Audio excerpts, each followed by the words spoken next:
नमस्कार दोस्तों, कैसे हो आप? I hope welcome to Indianos classes.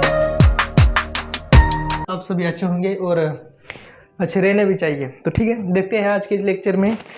कल जैसे मैंने देखा कि आपने कोई तो भी एक ग्रुप ओपन किया है, क्रिएट किया है, जो कि सिर्फ और सिर्फ जो बच्चे कॉम्पिटिटिव एग्जाम की प्रिपरेशन कर रहे हैं उनके लिए है। तो देखिए, कॉम्पिटिटिव एग्जाम की प्रिपरेशन करने का या फिर पढ़ने का जो मतलब कि मन में जो इच्छा होती है उसको तो हम नहीं दबा सकते, पर हाँ कुछ ऐसी सिचुएशंस आती है आपकी लाइफ में तो आप उस समय पे पढ़ नहीं पाते हो या फिर आगे की जो भी मतलब कि आपकी प्लानिंग होती है उसको पूरा नहीं कर पाते हो। पर एक बात तो सच है दोस्तों कि आपको पढ़ना पड़ेगा, भले चाहे आपकी मर्जी हो या ना हो।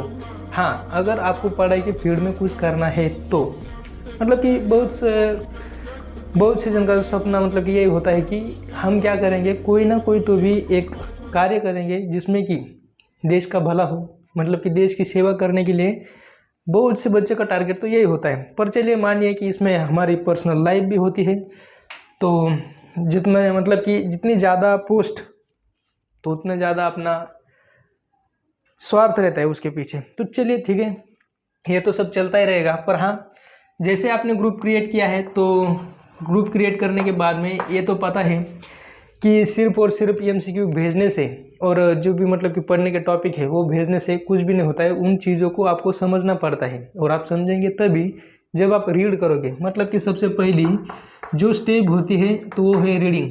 जब तक आप रीड नहीं करोगे, जब तक आपने जो भी रीड किया है उसको अंडरस्टैंड नहीं करोगे तो आपको ना ही वो मतलब कि बोलना आएगा, ना ही मतलब कि एक्सप्लेनिंग आएगा, एक्सप्लेन करने को आएगा। और उसके साथ साथ देखो, एक्सप्लेन तो नहीं आएगा, पर अगर आप यूपीएससी जैसा एग्ज़ाम कर रहे हो, मतलब कि प्रिपरेशन कर रहे हो, तो उस समय पे आपको यहाँ पे सिर्फ रीडिंग, अंडरस्टैंडिंग, एक्सप्लेनेशन यही सब जरूरी नहीं, तो यहाँ पे आपको राइटिंग भी ज़रूरी है। पर हाँ, आपने जब बोला है कि पुलिस भर्ती के लिए है तो चलो मान लेते यहाँ तक ठीक है। और इसके जो एमसीक्यू क्वेश्चन आंसर होते हैं तो एक है, ठीक है। तो देखिए आज के इस वीडियो में मैं क्या बताने वाला हूँ।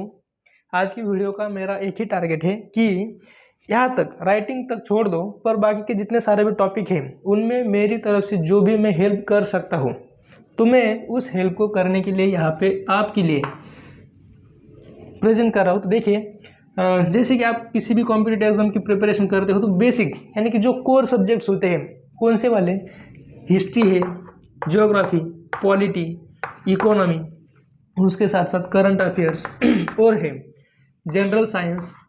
जनरल साइंस भी तो आता है, मैथ्स है, रीजनिंग है, मतलब कि ये सब इसमें आता है, मैथ, रीजनिंग। और इसके साथ साथ जो हमारे करंट अफेयर्स के जो है, तो करंट अफेयर तो लिखा है मैंने। तो ये सब चीज़ें क्या है, बहुत ही इंपॉर्टेंट होती है और पेपर भी तो इन्हीं के ऊपर सेट होते हैं। और रहता है कि आपका इंग्लिश का ग्रामर किस तरीके से है और आपको इंग्लिश कहाँ तक आती है, समझ में भी आती है या नहीं आती है।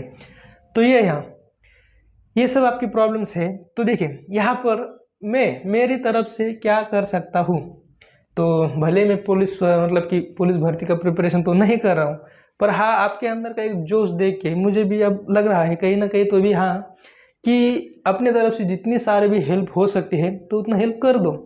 उसमें बुरा ही क्या है, अगर कोई आगे बढ़ रहा है तो हमारा टारगेट भी तो यही है, देश की सेवा करना और लोगों को आगे बढ़ाना।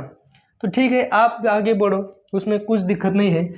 तो क्या करेंगे, जैसे कि मुझे जो पार्ट आसान लिखता है या फिर जो ज़्यादा इम्पोर्टेंट और इम्पोर्टेंट के साथ साथ जो थोड़ा ज़्यादा टिपिकल लगता है समझने के लिए, तो पहले शुरुआत वहाँ से करते हैं। जिसमें कि क्या आता है, देखो जीएस जनरल साइंस में क्या आएगा, तो जनरल साइंस में आएगा फिजिक्स, केमिस्ट्री, बायोलॉजी और हमारी हाइजीन। तो इन सभी के ऊपर यहाँ पे क्या है, क्वेश्चंस पूछे जाते हैं, फिजिक्स, केमिस्ट्री, बायोलॉजी और हाइजीन। तो देखो अब आपके सब्जेक्ट और बढ़ गए, क्योंकि जनरल साइंस में या फिर जनरल स्टडीज में तो ये भी तो पूछा जाता है। तो क्या करेंगे सॉरी, तो करेंगे ऐसा कि जितने सारे भी ऐसे फिजिक्स, केमिस्ट्री के जो सारे इम्पोर्टेंट लेक्चर्स है और हाँ जितने सारे भी इम्पोर्टेंट टॉपिक है कि मुझे लगता है कि अरे हाँ इनके ऊपर वीडियो बनना ही चाहिए, तो डेफिनेटली बनाएंगे। और हाँ ये भी तो बात है, जैसे कि हिस्ट्री है, ज्योग्राफी है, पॉलिटी है, इकोनॉमी है और कोई एक तक सब्जेक्ट मतलब मुझसे छूट भी जाता है तो आप बाद में उसका मुझे बोल सकते हो कि हाँ इसमें एक है कि मराठी का ग्रामर भी आपको पूछा जाता है मराठी का ग्रामर। तो एक एक सब्जेक्ट में आपको क्या क्या करना चाहिए तो उन सभी के बारे में मैं यहाँ पे बोल दूंगा और इसके ऊपर मैं वीडियो भी बनाऊंगा। पर सिर्फ आपको बोलना क्या है कि जो भी कंटेंट या फिर जो भी टॉपिक आपको है और जो समझ में नहीं आ रहा है बस बोल दो, उसके ऊपर मैं वीडियो बना दूंगा।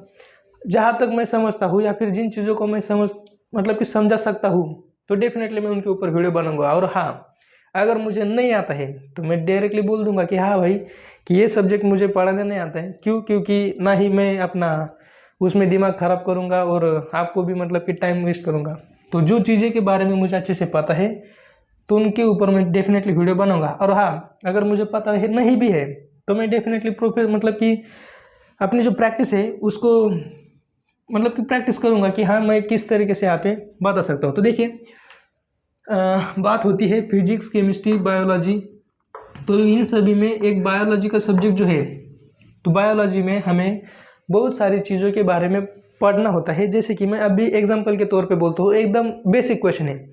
जैसे कि आपको पूछा जाता है कि आपके बॉडी में बोन्स कितने हैं तो आप बोलोगे कि 206, ये तो डेफिनेटली आंसर है। पर यही अगर मैं बोलता हूँ कि सिर्फ और सिर्फ हमारे हाथ में कितने बोन्स हैं या फिर सिर्फ और सिर्फ हमारा जो पाम है तो पाम में कितने बोन्स हैं तो फिर हो गया आप कन्फ्यूज। तो यही होता है, जो छोटे छोटे क्वेश्चंस होते हैं उन्हीं को पूछा जाता है कॉम्पिटिटिव एग्जाम में। तो क्या करेंगे हम, जहाँ पर मुझे ये लेक्चर लगते हैं तो मैं उनके ऊपर डेफिनेटली यहाँ पे वीडियो बनाऊंगा। और हाँ आप सभी के लिए यहाँ पे मैं डेफिनेटली आपके लिए हेल्प करूँगा, ये मेरा वादा तो नहीं बोल सकते बट बनाऊंगा। ऐसे भी क्या ज़्यादा है, आपके साथ मेरा भी तो पढ़ाई हो रहा है और रिवीजन भी तो हो जाएगा। तो ठीक है।